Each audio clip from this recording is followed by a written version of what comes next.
Next on Sisterhood of the Second Act. If 2020 has taught us anything, it's that life can change very quickly. Jobs can end abruptly and our health is fragile.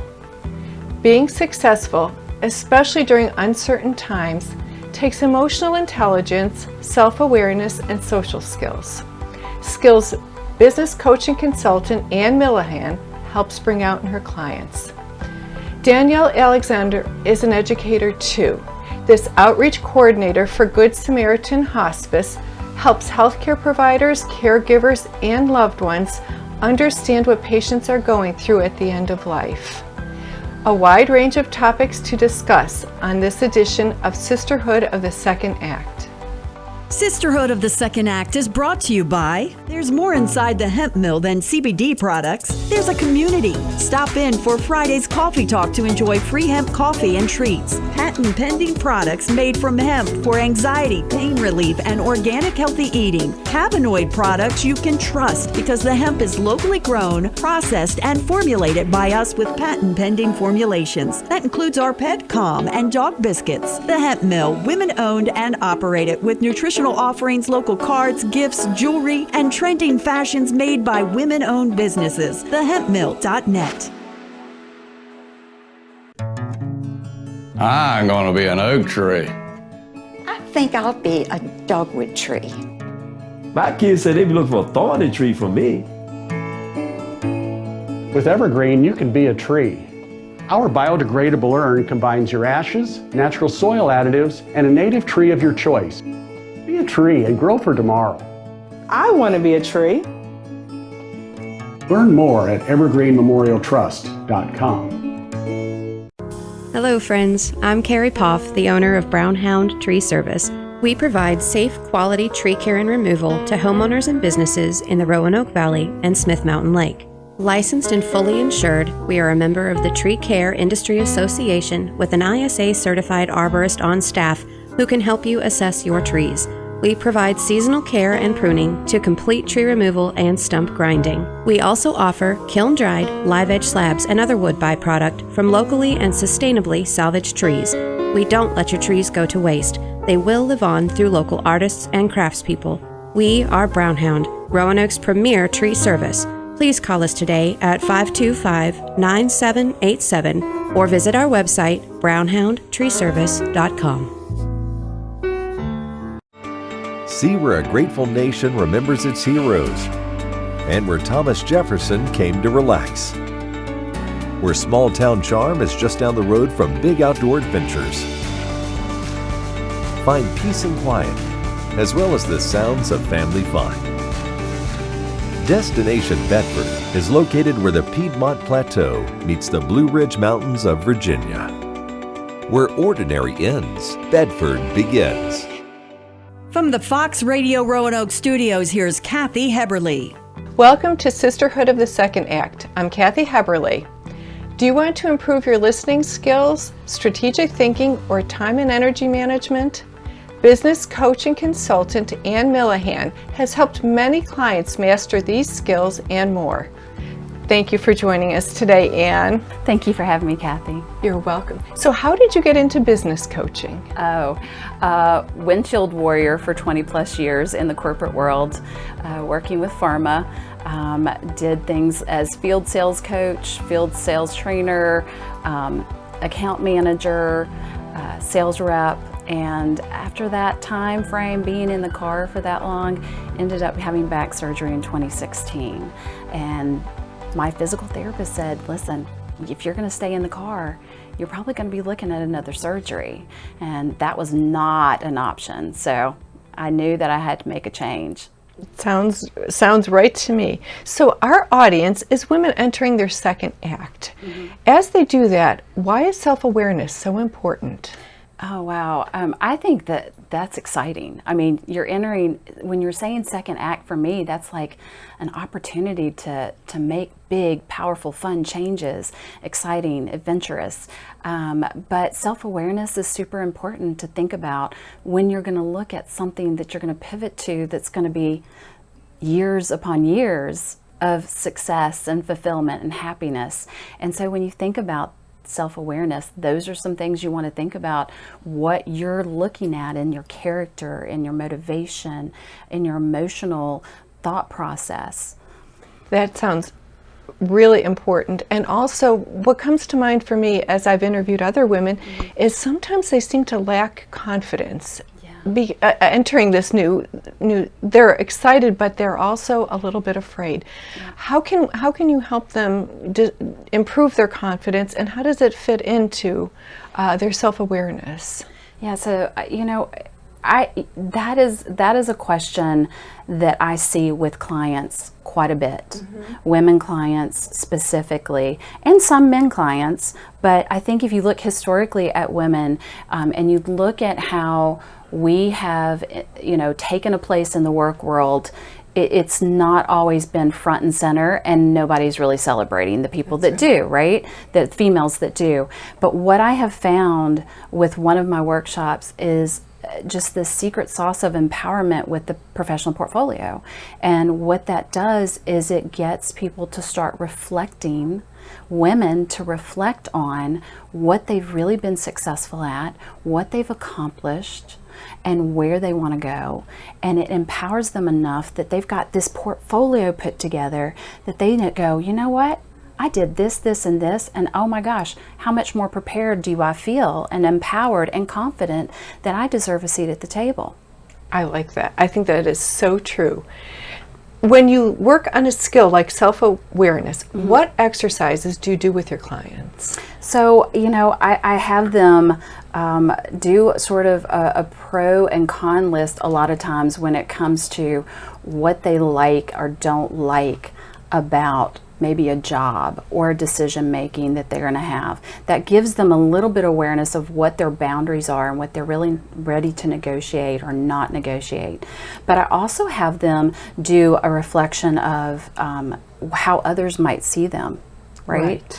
And their pie in the sky vision, what do I want as the bigger picture? Because that self-awareness starts to creep in as they start to think through the processes. That makes sense. Yes. So how do you know when you are self-aware, or maybe a better question is, how do you know you need to work on self-awareness? Well, when you're not setting boundaries, when you're not having some self-discipline on how you react to certain things, those are some signals. When you're looking at maybe employee retention being low in your establishment, in your corporation, those are some things that are signals that go, we might have something going on here that has more to do with self-awareness and less to do with an employee or those kinds of things.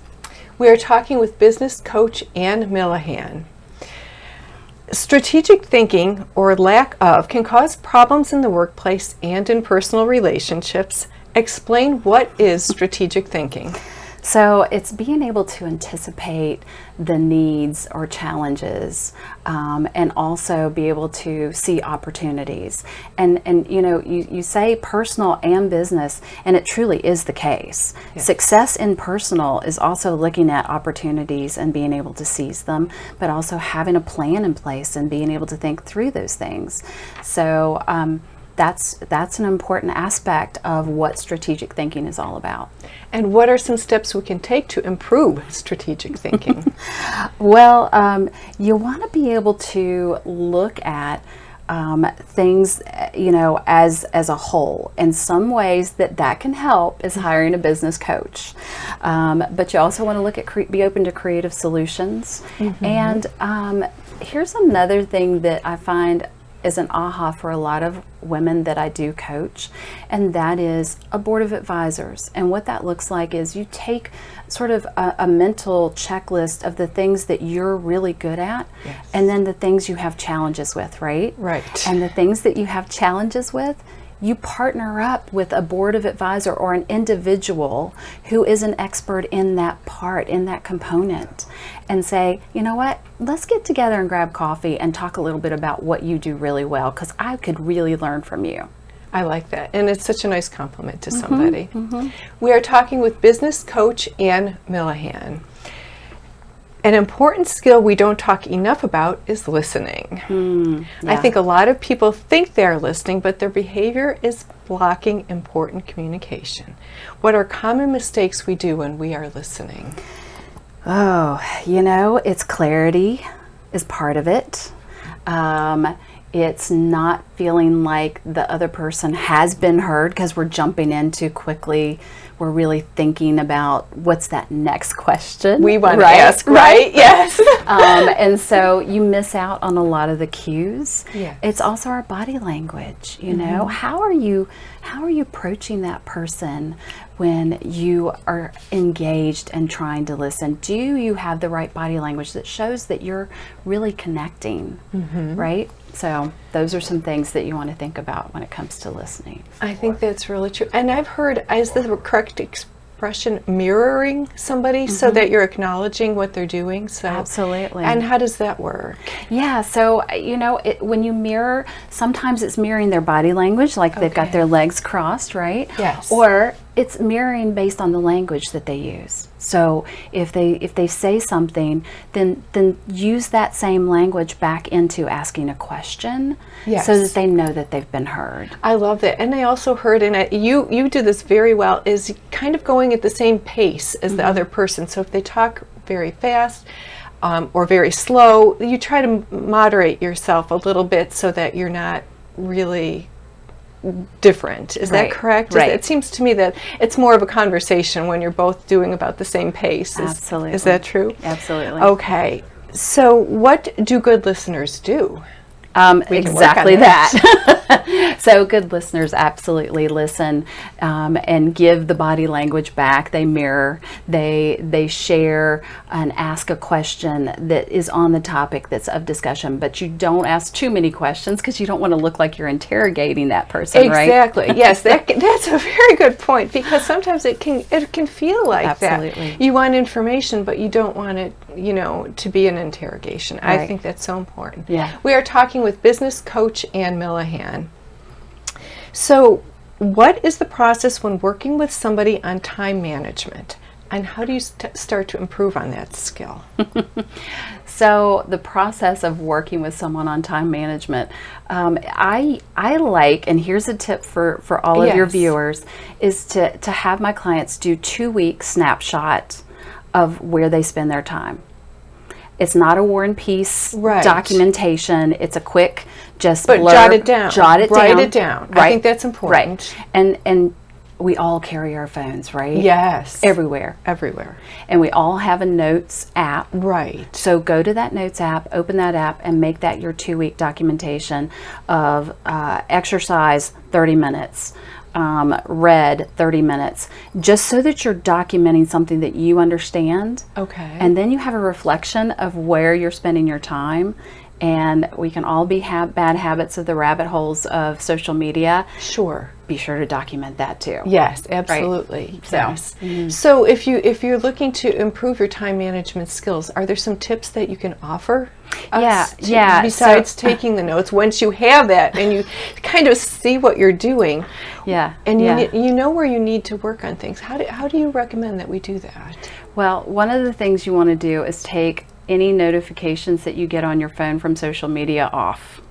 Okay, that's a really good one, actually. Yeah, I mean, unless it's a notification that's going to be an emergency notification of family or friends, my Facebook notification, and I know a lot of your viewers are Facebook fans. Right. My notification's turned off on my phone. If I want to go look at my notifications, I will go look. But that's one tip that absolutely is helpful to keep you from going down that social media rabbit hole. That sounds really good. And then what do you recommend for people to track their time besides their notes, like during the day?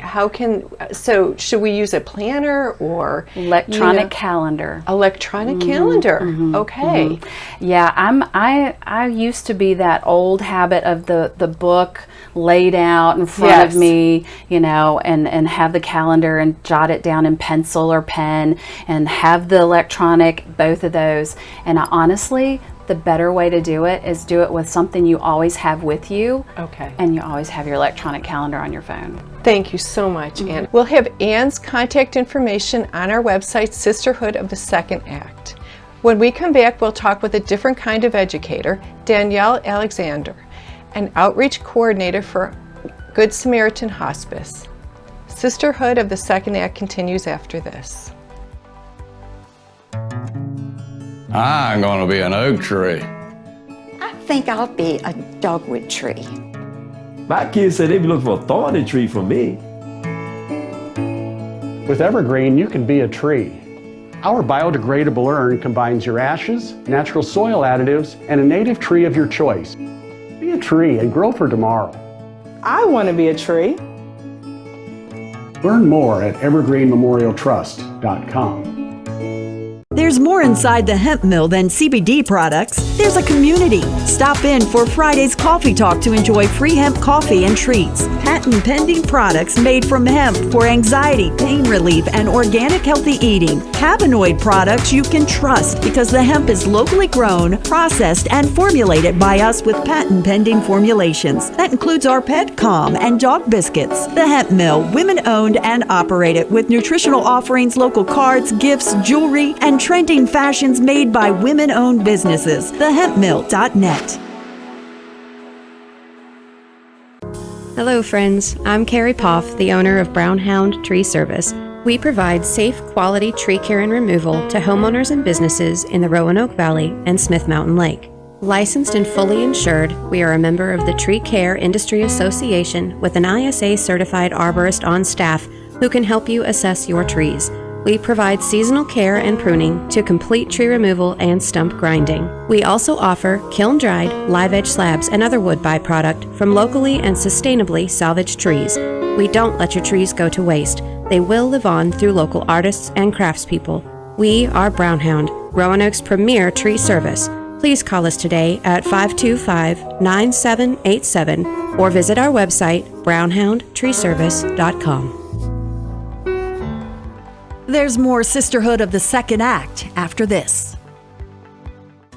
You are cheap. No, I'm not. You are cheap. No, I'm not. You are cheap. No, I'm not. You are cheap. Well, maybe I am. If you're buying a diamond ring for your wife, it's not cool to be cheap. If you're buying airline tickets, it's very cool to be cheap and called Trip Amigo, where you can fly anywhere in the world and save up to 75% on over 500 airlines and 300,000 hotels. Plus, rental cars and vacation packages. Visit family, friends, or go on a once-in-a-lifetime vacation. Go ahead, be cheap. We have special fares we're not allowed to publish. When you book your airline reservations with Trip Amigo, you'll spend your travel money when you get there, not by getting there. Call Trip Amigo now and mention the travel code AMIGO and save even more. Call Trip Amigo now. 800-772-4165. 800-772-4165. 800-772-4165. That's 800-772-4165. Once again, from the Fox Radio Roanoke studio, here's Kathy Heberle. Welcome back to Sisterhood of the Second Act. I'm Kathy Heberle. Hospice helps patients and their families during the most difficult of times. Danielle Alexander is an outreach coordinator for Good Samaritan Hospice. She joins us now to explain what hospice is and some unique programs she helps enact. Thank you for joining us, Danielle. Thank you for having me. First, what is hospice? Well, hospice is a specialty care for people who are living with advanced illness, and they want to focus on comfort care as opposed to treatment. So it's not only for cancer? No, it's for any. I didn't know that. Any. So what other kinds? So end-stage dementia, Alzheimer's, congestive heart failure, end-stage renal disease, COPD, anything life-limiting. My goodness, I didn't even know that. What are some of the myths versus truths about this? That's a great question. The couple that come to mind are, the number one is, if I call in hospice, that means I'm giving up. Actually, people in hospice care tend to live longer than people without hospice care. Wonderful. It's really amazing. The next myth is, I can't afford hospice. Well, if you have Medicare, your hospice benefit is covered at 100%.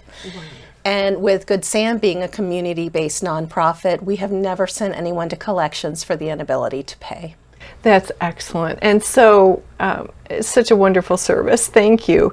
And when is it time to call in hospice? The time to call in hospice is really any time when you are given the diagnosis of life-limiting illness.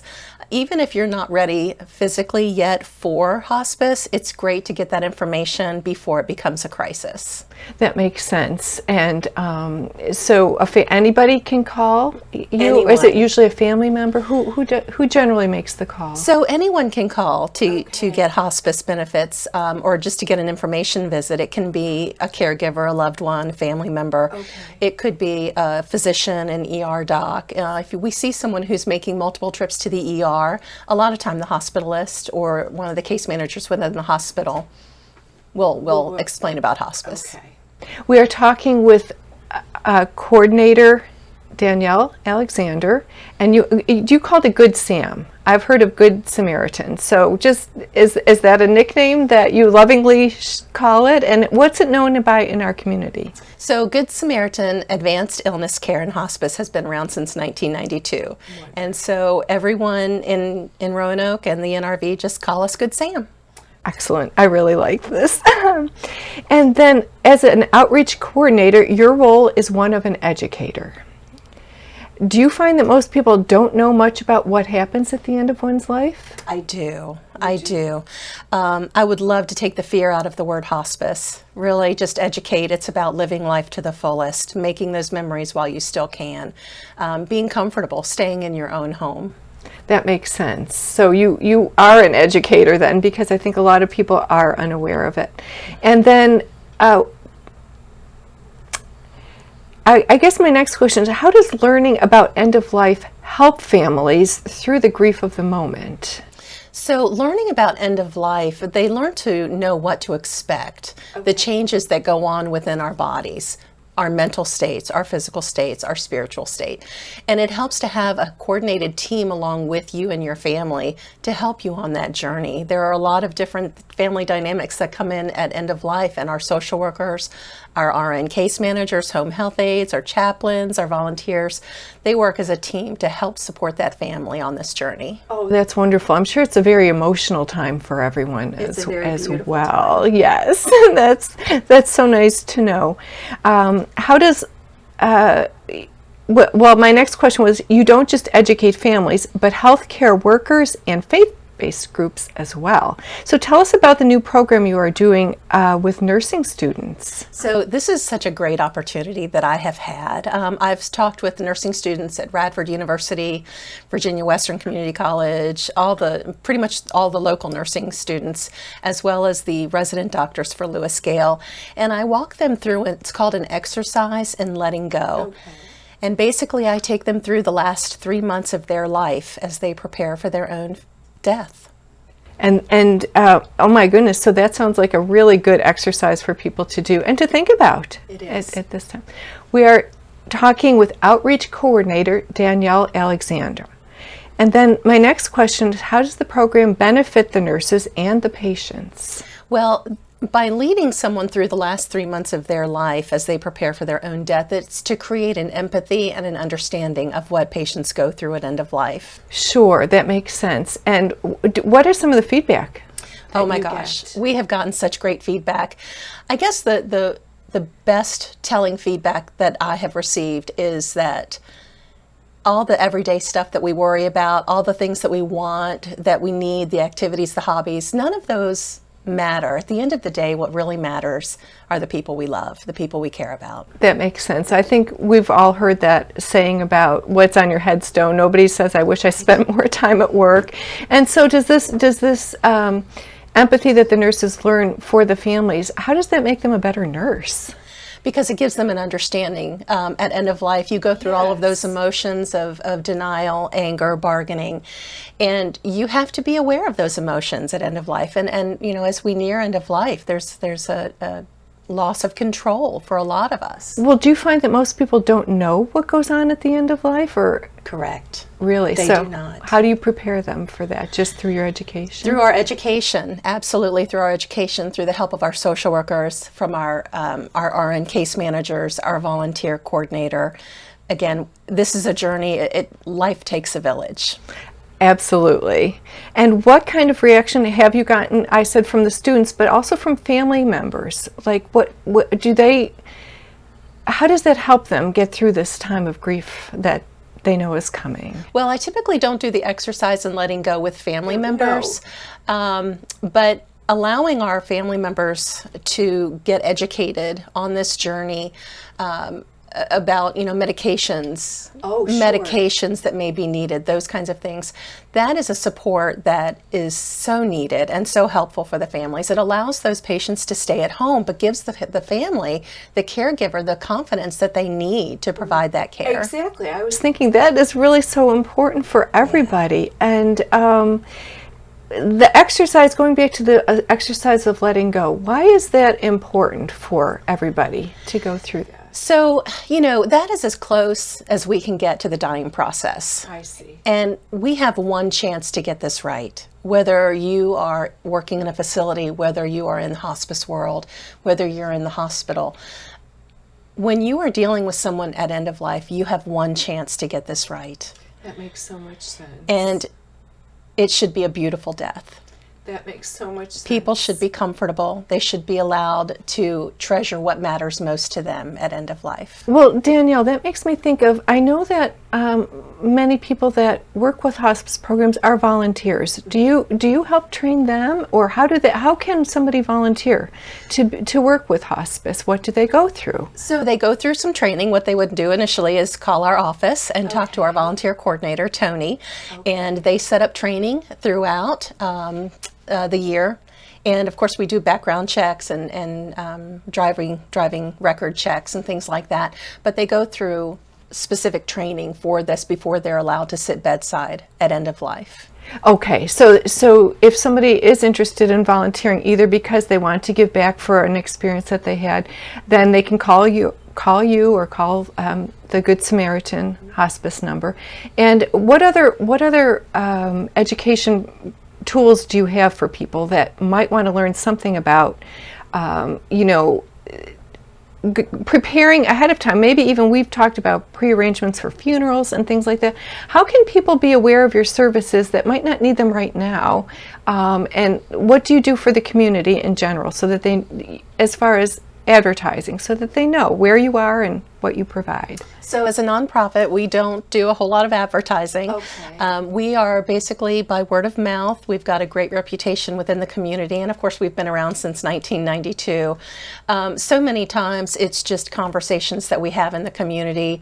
If I'm out in the church community, things like that, then I can have conversations. And the ideal situation is to have just an easygoing conversation about hospice care and what it really is about. And it's about living life to the fullest with what time you have left, and let's not be afraid of it. Thank you so much for being here. It has been a pleasure having you, Danielle. Thank you for having me.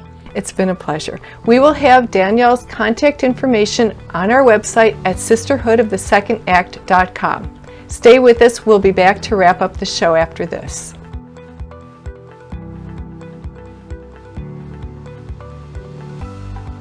Where there is nothing, artists see something.